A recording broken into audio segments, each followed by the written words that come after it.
읽어드린 말씀으로 신본주의라는 제목으로 하나님께서 우리에게 베푸실 은혜로 확인하는 시간 되기를 간절히 소원합니다. 우리는 지난주 수요일 날 열왕기상 1장 1절부터 4절의 말씀을 함께 나누었죠. 그 말씀은 다윗 왕이 나이가 많아 늙었는데 이불을 아무리 많이 덮어도 몸이 따뜻하지 않을 정도로 노쇠하였다고 기록되어 있죠. 다윗의 신하들이 여러 가지 방법을 구사했지만 다윗은 전혀 나아지지 않고 국정을 다스릴 수 있는 상태가 아니었어요. 이는 이스라엘을 신정 왕국 체제로 정착시킨 위대한 왕 다윗이 이제 더 이상 나라를 다스릴 수 없을 만큼 쇠약해져 있음을 암시하는 것으로 왕위를 물려줘야 할 시점이 가까이 왔다는 것을 알려줘요. 근데 본문 말씀을 보아서 알 수 있듯이 또 이런 다급하고 위험한 상황이 생기게 되죠. 압살롬의 반란에 뒤이어 또 다른 다윗의 아들이 반란을 일으킨 것이에요. 자기 입으로는 왕위를 계승한다고 말했지만 사실은 왕이 찬탈이었고 반역과도 마찬가지인 사건이 일어나게 되었죠. 오늘 저와 여러분들이 이 말씀을 통하여 내가 하나님 앞에 온전한 신앙생활을 하고 있는지 점검해 보시고요. 내가 인본주의를 사용하는 적이 많은지 아니면 신본주의만을 바라본 적이 많은지 확인하는 시간 되시기를 예수님의 이름으로 간절히 소원합니다. 열왕기상 1장 5절 말씀을 다시 읽어드릴게요. 그때 학기스의 아들 아도니아가 스스로 높여서 이르기를 내가 왕이 되리라 하고 자기를 위하여 병거와 기병과 호위병 50명을 준비하니. 본문 열왕기상 1장 5절부터 10절의 말씀은 다윗이 노쇠하여 국정을 다스리지 못한 결과 다윗의 넷째 아들인 아도니아가 반란을 모의하고 왕위 즉위식까지 거행한 사실에 대하여 기록됐어요. 여기서 아도니아라는 인물은 다윗의 넷째 아들이에요. 근데 그 이름이 너무나도 은혜로운데요. 그 이름의 뜻은 주라는 뜻의 아도나이와 여호와의 추각형 야가 합쳐진 이름으로 아도니아의 이름의 뜻은 여호와는 나의 주라는 의미를 지녀요. 다윗은 자신의 넷째 아들인 아도니아가 여호와 하나님의 주권을 인정하는 삶을 살기를 바라는 마음으로 이름을 지어준 걸로 예상하죠. 여호와는 나의 주라는 뜻은 주 대신 여호와께서 자기를 인도하시고 주 대신 여호와께서 자기에게 명령하시면 그대로 따라가며 주 대신 여호와께서 자신의 삶을 이끌어 가신다라는 믿음 아래서 주어진 이름이죠. 그런데 이러한 이름과는 달리 아도니아는 자기를 의지하고 자기의 외모를 의지하고 교만한 왕으로 왕위를 계승하려고 했죠. 앞서 말씀드렸듯이 아도니아는 다윗의 넷째 아들이에요. 첫째 아들인 장자 암논은 이복 동생인 다말을 강간한 것으로 인해 셋째 아들인 압살롬에게 죽임을 당했죠. 둘째 아들인 길르압 다니엘은 이름 외에 특별한 행적이 성경에 나타나지 않고 있어요. 많은 신학자들이 이렇게 유추합니다. 이 길르압의 어머니가 아비가일이거든요. 이 아비가일은 다윗과 결혼했는데 그 전에 있었던 남편이 나발이었어요. 다윗이 도피 중에 나발에게 도움을 청했는데 나발은 오히려 다윗을 조롱하고 모욕했죠. 그로 인하여서 나발은 죽게 되었고 아비가일을 다윗이 자신의 아내로 받아들이게 되었어요. 그래서 이 길르압이라는 인물은 사실 성경 어디에도 기록되어 있지 않습니다. 그리고 셋째 아들 압살롬은 다윗에게 반역을 일으키다가 군대장관 요압에게 죽임을 당하였죠. 따라서 세상적인 시각으로 볼 때 넷째 아들 아도니아는 장자죠. 누구보다 왕위 계승자가 될 가능성이 큰 자였어요. 그러나 우리가 잘 아는 대로 다윗의 뒤를 이어 왕이 된 것은 아도니아가 아닌 솔로몬이었죠. 그 이유는 하나님께서 미리 다윗에게 솔로몬이 다윗의 뒤를 이어 이스라엘의 왕이 될 것이라고 말씀하셨어요. 자, 여기서 우리는 두 가지를 볼 수 있죠. 스스로 왕이 되려고 하는 자, 하나님이 왕으로 택하신 자. 오늘 저와 여러분들이 이 땅에 살아가면서 스스로 무엇을 하려고 하는 자가 아니라 하나님의 택하심과 하나님의 인도하심 속에서 거기에 순종하고 따라가는 자가 되어야 돼요. 우리는요, 우리의 가능성을 보고 우리는요, 우리의 어떠한 증명할 수 있는 것들을 보고 스스로 자기를 드러내고 증명하고 이루려고 하는 시도를 끊임없이 해요. 근데 문제는 세상의 일들은 그렇다는 거죠. 세상의 일들은 끊임없이 자기의 것을 가지고 어떠한 것을 드러내야 되고 자기의 것을 가지고 성취내야 하는 것이 그게 세상이에요. 그리고 그게 여러분들이 가지고 있는 직업이나 직장이나 여러분들이 가지고 있는 어떤 전문성이겠죠. 근데요, 신앙은 그와 달라요. 근데 문제는 예수 믿는 성도들이 신앙도 그렇게 하려는 것이에요. 신앙생활도 자기의 스스로의 힘과 노력으로 무엇을 이루어내려고 해요.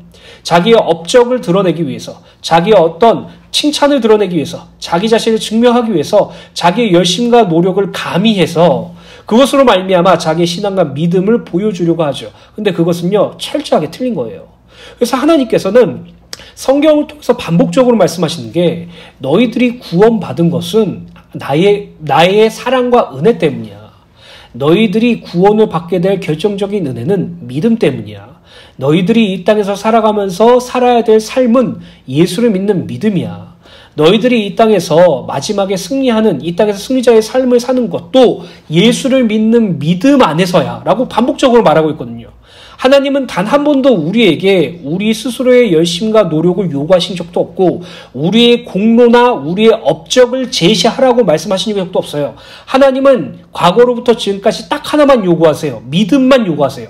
근데 그 믿음조차도 우리 스스로의 깨달음이나 결심에 비롯된 믿음이 아니라 하나님께서 은혜로 주신 선물이라는 사실을 반복적으로 성경에서 말하고 있죠.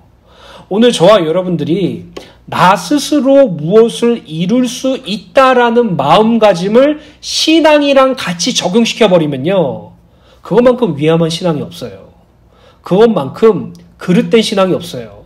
신앙은요, 나 스스로 무엇을 이룰 수 있다라는 것을 전제로 시작하는 것이 아니라 나는 아무것도 할 수 없다라는 것을 전제로 시작하는 것이에요.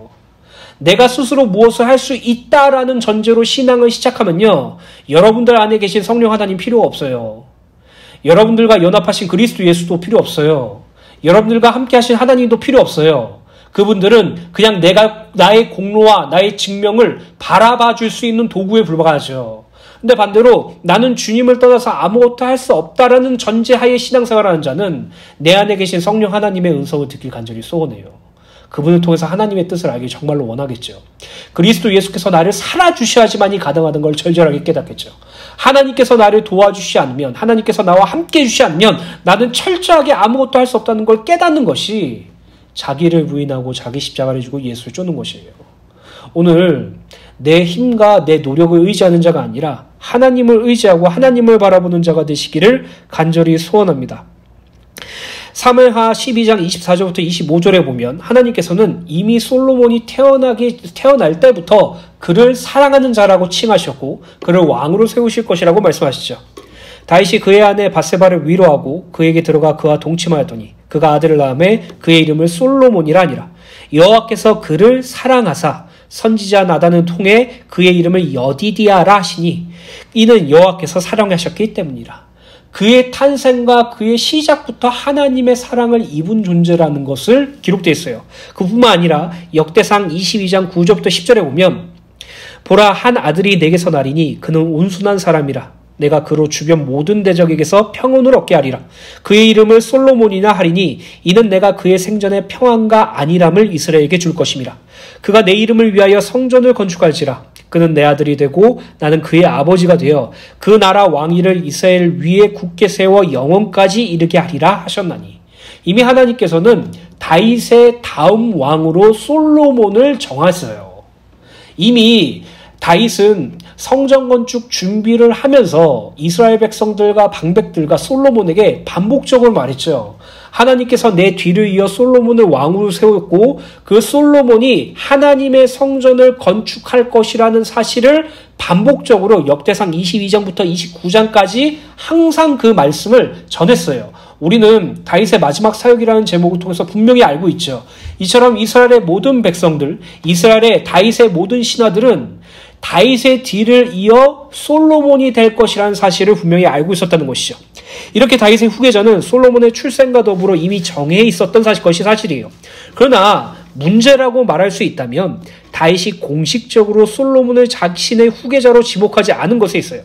즉 이스라엘의 신하들로부터 백성들까지 다윗의 다음 후계자가 누구인지 알고 있었지만 명시적으로 드러나지 않던 상황이었죠. 이러한 상황에서 당시에 생존해 있었던 다윗의 아들 중 장자 아도니아가 솔로몬을 제치고 왕이 되고자 한 것이에요. 결국 아도니아의 반역은 다윗이 국정을 수행하기 어려울 정도로 노쇠하였음에도 불구하고 어느 누구도 왕세자에 대한 결정, 즉 후계자에 대한 문제를 정확하게 하지 않은 까닭에 이뤄낸 것이죠. 5절에 보면 아도니아가 스스로 높여서 이르기를 내가 왕이 되리라 라고 기록되어 있어요. 아도니아는 하나님의 뜻에 따라 솔로몬을 왕위 계승자로 내정해 둔 사실을 알고 있었음에도 불구하고 서열상으로 장자인 자신이 왕위를 이어야 된다고 생각하며 스스로 왕권에 대한 야심을 노골적으로 드러나는 것이에요. 그리고 독특한 점은 이 아도니아가 자기가 왕이 되리라 하고 자기를 위하여 병거와 기병과 호위병 50명을 준비하니라고 기록됐죠. 근데 이게요, 압살론이 준비했던 것과 일치해요. 압살론이 자기가 재판장이 되기를 원한다라고 말하면서 그 성전 미문 앞에서 이스라엘 백성들의 마음을 훔칠 때 그도 똑같이 병거와 기병과 호위병을 대동하여서 자신이 왕위 계승자임을 사람들에게 선전하고 다녔죠. 이처럼 압살론과 아도니아의 그 마음과 생각이 똑같다는 것을 알 수 있어요. 정리하자면 아도니아는 하나님의 뜻보다 하나님의 부르심보다 자신의 인본주의적 생각과 권력에 대한 탐욕으로 스스로 왕이 되겠다고 결심한 것이에요. 특히 5절을 다시 보면 아도니아는 자신을 스스로 높였다고 기록되어 있는데 이는 스스로를 지나치게 높이는 교만과 오만을 나타내는 표현이죠. 그의 교만함과 오만함의 근거는 본문 6절에 기록됐어요. 그가 교만하고 그가 오만하여서 스스로 자기를 높여서 왕이 되겠다고 했던 그 근거가 뭐냐? 열왕기상 1장 6절입니다. 그는 압살론 다음에 태어난 자요 용모가 심히 준수한 자라. 그의 아버지가 내가 어찌하여 그리하였느냐 하는 말로 한 번도 그를 섭섭하게 한 일이 없었더라. 6절에 보면 아도니아가 스스로를 높여서 왕이 되려고 하는 이유, 교만함과 오만함에 빠졌던 이유에 대하여 기록되는데 첫째로 압살론 다음에 태어난 자, 생존한 자녀들 중에서 장자이고 둘째로 용모가 심히 준수한 자, 뛰어난 외모를 가졌기 때문이라고 기록됐어요. 이는 아도니아가 반란으로 죽은 셋째 아들 압살론과 똑같은 생각을 가지고 있었고 똑같은 길을 걷고 있었다는 사실을 알 수 있죠. 사무엘하 14장 25절에 보면 온 이스라엘 가운데 압살론같이 아름다움으로 크게 칭찬받는 자가 없었으니 그는 발바닥으로부터 정수리까지 흠이 없습니다. 그의 머리털이 무거움으로 열매마다 깎았으며 그의 머리털을 깎을 때에 그것을 달아본즉 그의 머리털이 왕의 저울로 200세겔이었더라. 세상적인 기준으로 볼 때 장자 암논의 죽음 이후 압살론의 죽음 이후 이스라엘의 왕위 계승자에서 가장 가까운 인물은 압살론이었죠. 물론 그는 장자 암논을 죽인 죄가 있었고 둘째 아들 길르압도 있었지만 암논을 죽인 죄는 다윗에게 용서를 받았고 둘째 길르압은 성경 어디에도 그에 대하여 기록된 것이 없어요. 그뿐만이 아니라 압살롬은 이스라엘 백성들이 흠모할 만큼 아름다운 존재였죠. 이스라엘 백성들이 왕으로 세우고 싶을 정도로 매력이 있었던 인물이에요.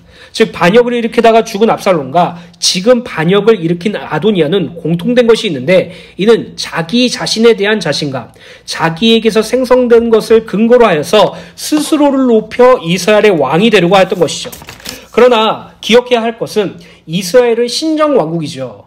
이 신정왕국을 세우신 분은 하나님이시고 하나님께서는 사람의 외모가 아닌 중심을 보시며 자기 스스로의 것으로 이룰 수 있다고 생각하거나 또 자기의 것으로 스스로 높이려고 하는 교만한 자들을 절대로 용납하지 않으시죠. 신정왕국 이스라엘을 통치할 지도자에게 있어서 가장 중요한 것은 첫 번째로 하나님께서 그를 택하셨는가, 두 번째로 하나님께서 그와 함께 하시는가, 세 번째로 하나님께서 그를 어떻게 생각하시는가, 네 번째로 그의 중심이 하나님께로 있는가, 이것뿐이에요. 그래서 여러분 잘 보세요. 초대왕 사울을 보세요. 그는 키가 크고 용모가 준수하였다고 하죠. 이스라엘 백성들이 사울을 보았을 때 왕으로 세워도 될 만큼, 왕으로 세워도 만족할 만큼 뛰어났다라고 말하고 있어요. 당시 이스라엘 백성들은 주변 나라들의 억압과 전쟁의 불안함 때문에 강력하고 전쟁의 승리를 가져다 줄 위대한 왕을 원했어요. 하나님을 원한 게 아니었어요. 그들이 원했던 왕은 우리 이스라엘을 침략하는 이방 나라들을 끊임없이 지켜주고 무찔러줄 수 있는 전쟁의 왕을 원했죠. 그때 사울을 보았을 때 그 기준에 부합하다고 생각했어요. 그래서 그들은 사울을 왕으로 추대하는 것을 기뻐했죠. 근데 하나님께서 사무엘을 통해서 이렇게 말씀하시죠. 너희들이 왕을 세우려고 한 것은 왕 대신 하나님을 의지하는 것이 아니라 이방 나라들처럼 똑같이 사람을 의지하려고 하는 범죄라고, 하나님께서는 이것을 절대로 용서하지 않으실 것이라고. 그럼에도 불구하고 그들에게 왕을 허락하셨어요. 그리고 여러분들이 아시다시피 사울은 인본주의의 대가였죠. 자신의 위치를 이용해서, 또 자기가 높여지기 위해서, 또 자기의 이윤을 위해서 끊임없이 하나님과 그리고 제사까지 이용하는 말도 안 되는 짓을 저질러 버렸어요. 결국 사울은 블레셋과의 전쟁을 통해서 죽게 되었고, 이제 다윗이 왕으로 추대되었죠. 근데 다윗의 왕으로 추대되는 그 과정도 여러분들이 잘 알고 계시죠. 사무엘이 이새의 집에 들어갔는데 그의 이새의 첫 아들 엘리압을 보고 하나님께서 이 사람을 택한 자가 맞구나라고 말할 정도로 그의 외모가 준수하고 아름다웠어요. 그래서 그에게 기름을 부으려고 할 때 하나님께서 하신 말씀이 무엇입니까? 사람은 외모를 보지만 나 하나님은 중심을 보느니라 라고 말씀하셨고, 이새가 소개하지도 않은 마지막 아들인 다윗을 보고 하나님께서 그를 택하심을 말미암아 그런 부분을 받게 되었어요. 즉 하나님께서 이스라엘을 다스리심과 하나님께서 왕을 세우심에 있어서 가장 중요한 것은 하나님께서 택한 자라는 것이에요. 스스로의 조건과 스스로의 가지고 있는 그 전문성이나 스스로의 어떤 스펙으로 말미암아 그것으로 증명하는 것이 왕도 아니고 신앙도 아니라 하나님께서 택하시고 하나님께서 세우시고 하나님께서 만드시는 그 자가 이스라엘 신정국가의 진정한 왕이 될 수 있다는 것이죠. 하나님께서 여러분들을 택하셨어요. 왜요? 자기의 자녀로 삼으시기 위해서, 화목하게 하시기 위해서.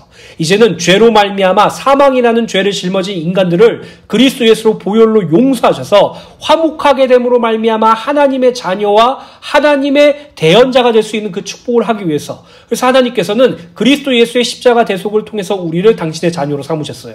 그뿐만 아닙니까? 그리스도 예수께서 승천하시고 우리를 위해서 처소를 만들고 계시던 중에 그 처소가 완성되고 마지막 날 재림 때 그 구원이 완전히 완성되는데, 그 구원은요 하나님과 함께 사는 것이에요. 얼굴과 얼굴을 보는 것이고, 주님께서 나를 온전히 하신 것처럼 내가 주님을 온전히 하는 것이에요. 그 축복을 받을 수 있는 유일한 비밀은 하나님께서 사랑하셔서 택하신 것이에요. 여러분들이 사랑받을 만큼 잘해서 하나님께서 택하신 것이 아니에요. 여러분들이 칭찬을 받을 만큼 열심히 하나님의 일을 할 수 있어서 하나님께서 여러분을 택하신 것이 아니에요. 하나님께서 여러분들이 주님의 일을 크게 이룰 것 같은 가능성을 보시고 여러분을 택하신 것이 아니에요. 여러분들을 사랑하셔서 택하신 것이에요. 그것은 이스라엘을 택하실 때부터 드러나셨죠. 너희들이 수요가 많아서 택한 줄 알아? 너희들이 잘 섬길 수 있을 것 같아서 택한 줄 알아? 아니야. 내가 너를 사랑해서 택했어. 이 택하심 속에 우리들이 들어가 있다고요.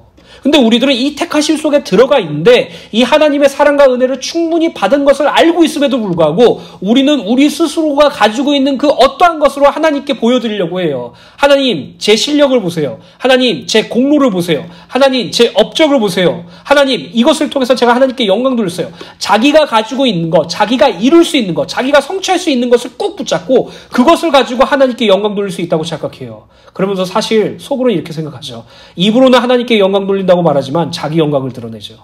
입으로 하나님만 자랑한다고 말하지만 자기를 증명하죠. 그게 요즘 기독교인들이 가지고 있는 가장 큰 문제점이에요.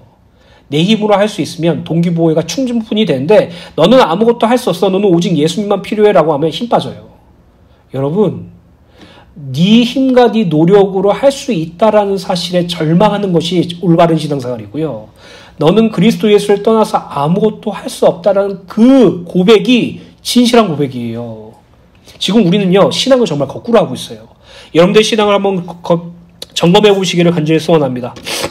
신명기 17장 14절에서부터 20절에 보면 이스라엘의 왕에 대한 기준에 대해서 하나님께서 사무엘을 통해서 이스라엘 백성들에게 말씀해 주셨죠. 내가 내 하나님 여호와께서 내게 주시는 땅에 이르러 그 땅을 차지하고 거주할 때 만일 우리도 우리 주의 모든 민족들 같이 우리 위에 왕을 세워야겠다는 생각이 나거든 반드시 내 하나님 여호와께서 택하신 자를 내 위에 왕으로 세울 것이며 내 위에 왕을 세우려면 내 형제 중에서 한 사람으로 할 것이요 내 형제가 아닌 타국인을 내 위에 두지 말 것이며 그는 병마를 많이 두지 말 것이요 병마를 많이 얻으려고 그 백성을 애굽에게로 돌아가지 말 것이니 이는 여호와께서 너희에게 이르시기를 너희가 이후에는 그 길로 다시 돌아가지 말 것이라 하셨음이며 그에게 아내를 많이 두어 그의 마음이 미혹되게 하지 말 것이며 자기를 위하여 은금을 많이 쌓지 말 것이니라. 그가 왕위에 오르거든 이 율법서의 등사본을 레위 사람 제사장 앞에서 책에 기록하여 평생에 자기 옆에 두고 읽어 그의 하나님 여호와 경외하기를 배우며 이 율법의 모든 말과 이 규례를 지켜 행할 것이라. 그리하면 그의 마음이 그의 형제 위에 교만하지 아니하고 이 명령에서 떠나 좌로나 우로나 치우치지 아니하리니 이스라엘 중에서 그와 그의 자손이 왕위에 있는 날이 장구하리라.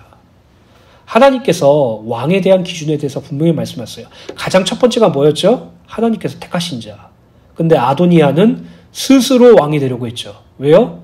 내가 다윗의 자녀들 중 생존해 있는 자들 중에서 장자니까.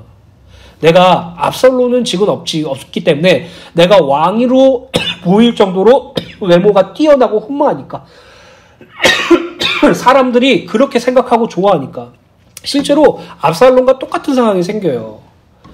이스라엘의 다윗의 자녀들, 솔로몬을 제외한 다윗의 자녀들과 이스라엘에 실질적으로 다니는 유다 지파의 신하들이 이 아도니아가 즉위식을 하는데 참석을 하게 돼요. 이 말은 어떤 의미를 가지고 계신지 아십니까?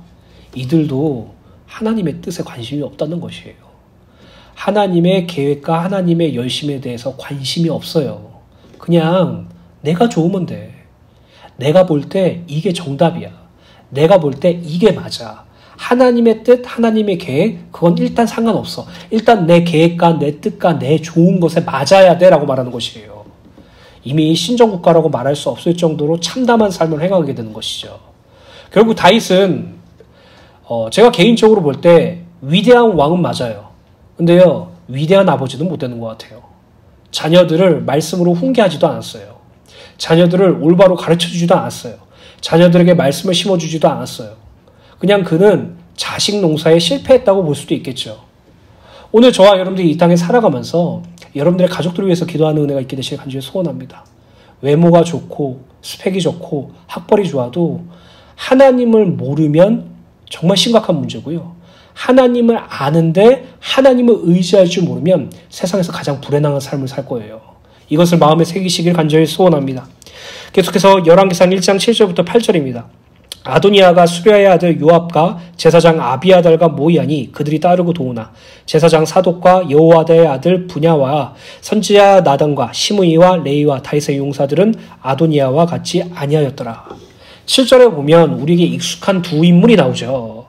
아도니아는 왕위 찬탈을 위하여 이스라엘의 유력자들에게 도움을 요청하는 장면이 나와 있는데 아도니아는 군부 세력을 대표할 수 있는 요압과 종교 세력을 대표할 수 있는 대제사장 아비아달을 포섭하여 반역을 도모했죠. 군대 장관 요압과 대제사장 아비아달은 다윗의 도피 시절 때부터 동거동락하였던 자들이었으며 이스라엘 나라에 있어서 매우 중요한 존재들이었죠. 앞서 말씀드렸던 요압은 군대 장관이에요. 그 시대의 군대 장관이라면은 다윗의 2인자라고 말할 수 있을 정도로 그 권력이 강력했어요. 또한 아비아달은 대제사장이었어요. 신정국가 이스라엘은 하나님께 제사 드리는 것을 가장 중요하게 여겼기 때문에 이 대제사장 아비아달도 이스라엘에 있어서 매우 중요한 자들이었다는 것이죠. 이처럼 군대 장관이었던 요압과 대제사장이었던 아비아달조차도 하나님의 뜻과 계획과는 전혀 관심이 없는 채 그저 자기가 보기에 좋은 대로 자기의 소견에 옳은 대로 아도니아를 추대해서 왕으로 세우려고 했어요. 심지어 그들이 다윗을 통해서 성전 건축의 진행 상황을 보면서 하나님께서 솔로몬을 세우셨다는 말을 들었음에도 불구하고 하나님께서 솔로몬을 통해서 성전을 건축할 것이라고 말을 반복적으로 들었음에도 불구하고 자기가 보기에 아도니아가 왕이 됐으면 좋겠어. 아도니아가 왕이 되면 요압 군대 장관도 스스로 그 자신의 군사력을 유지할 수 있을 것 같고 아비아달은 어떠한 의미인지는 모르겠지만 그 아도니아를 추구했어요. 이스라엘의 가장 중요한 두 인물조차도 자기 뜻대로 살려고 한다니까요. 이게요, 그냥 단순히 요압이 나쁜 놈이고 아비아달이 나쁜 놈이다 이게 아니에요. 우리 안에도 이게 있다니까요. 하나님의 뜻대로 살고 싶습니다라고 고백하지만 내가 선택하는 건 다 내 뜻이에요. 하나님의 계획대로 하나님의 계획을 알려주세요라고 눈물 흘리면서 기도하는데 정작 집에 돌아가면서 생각하는 건 다 내 계획이에요.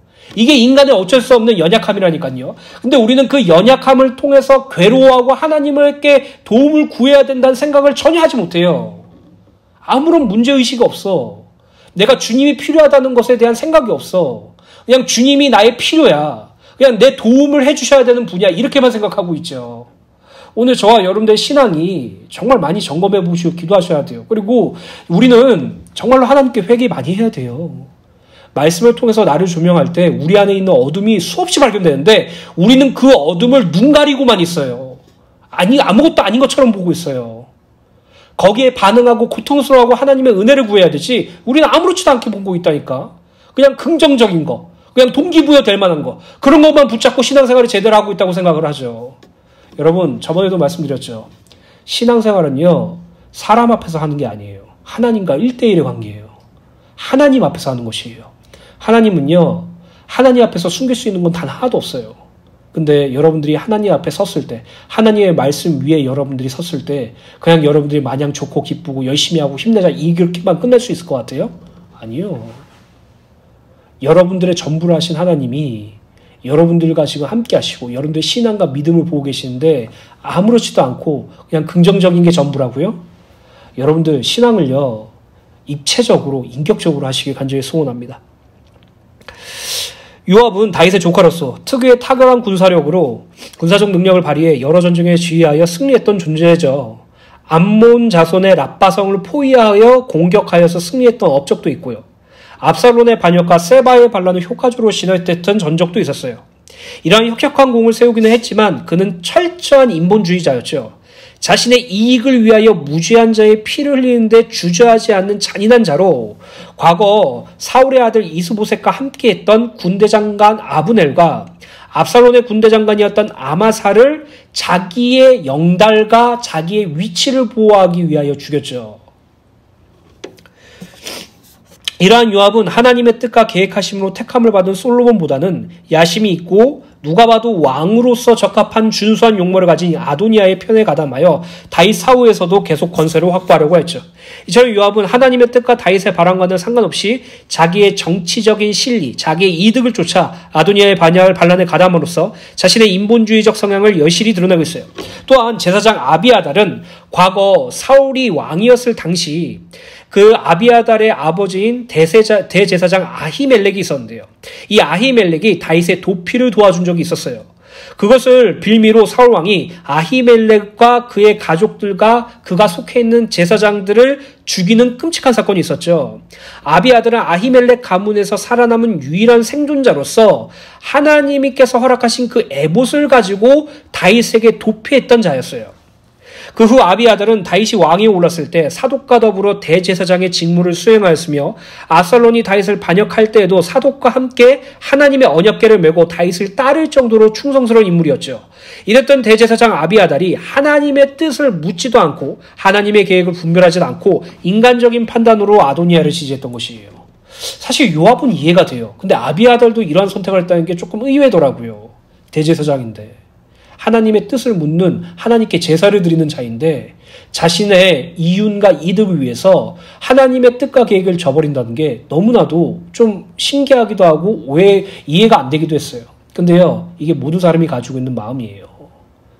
여러분들은 깨끗할 거라고 생각하죠. 여러분들의 신앙은 항상 순수할 거라고 생각하죠. 아니요. 여러분들이 여러분들 속에 있는 거 한 개씩 끄집어낼 때 하나님 앞에 면목 없음으로 나와요. 하나님 앞에 부끄러워요. 근데요, 그 면목 없음과 부끄러움이 감격과 감사로 바꾼 게 무엇인지 아세요? 그럼에도 불구하고 하나님은 나를 사랑하셔서 구원하실 때, 그럼에도 불구하고 하나님은 지금 나와 함께 하시고 나와 함께 그 구원을 이루어 가신대. 그럼에도 불구하고 하나님이 나의 구원을 완성해 가신대.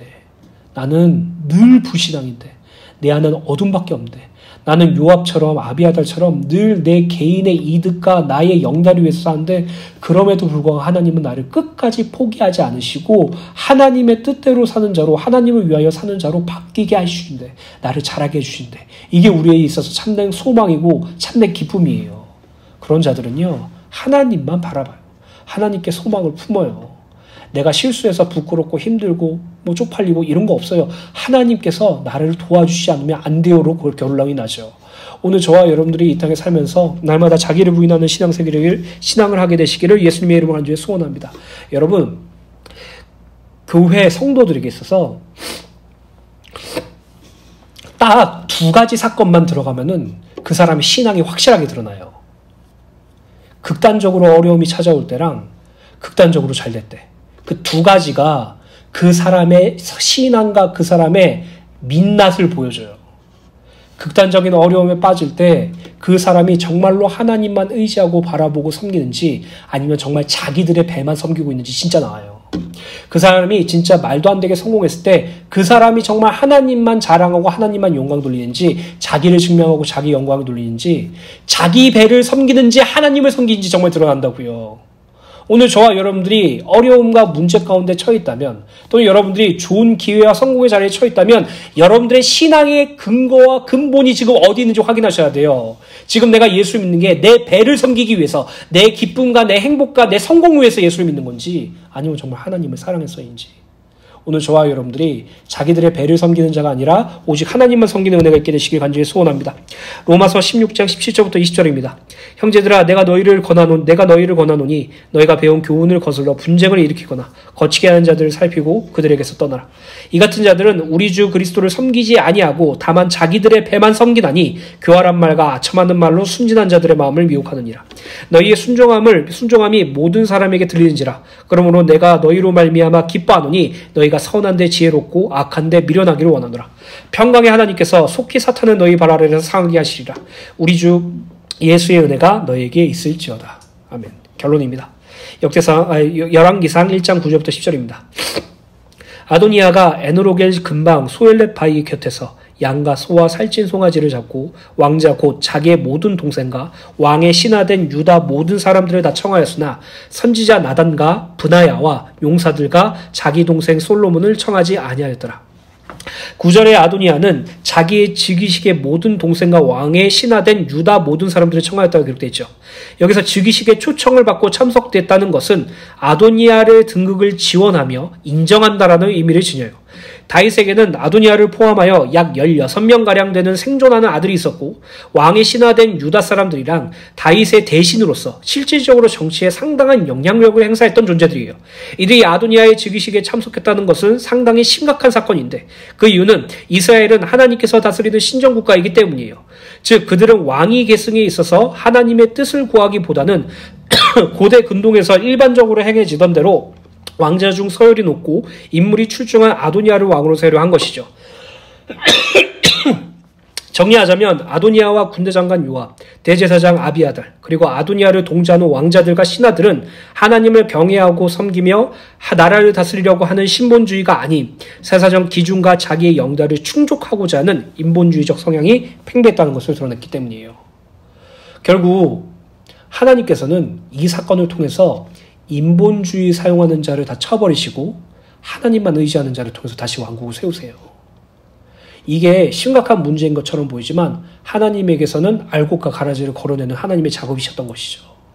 오늘 저와 여러분들이 이 말씀을 통해서 말씀 한 구절을 일주일 동안 묵상하면서 고민해 봤으면 좋겠어요.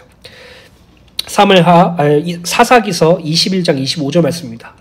그때 이스라엘에 왕이 없으므로 사람이 각기 자기 소견에 옳은 대로 행하였더라. 이 말씀은요, 단순히 왕이 없었다는 의미가 아니죠. 이 말씀의 원뜻은 그때 이스라엘에 왕이 없으므로 그때 이스라엘 백성들이 하나님을 왕으로 섬기기 싫어하였으므로 각자 자기 소견에 옳은 대로 행하였느니라. 자기 뜻대로, 자기 원대로 행하였다고 말하고 있어요. 오늘 여러분들의 삶이 여러분들 소견에 옳은 대로 삶을 살고 계십니까? 하나님의 소견에 옳은 대로 살길 소원하십니까? 이 고민이 우리가 죽는 날까지 같이 함께 하시고 하나님께 기도하는 은혜가 있게 되시길 간절히 소원합니다.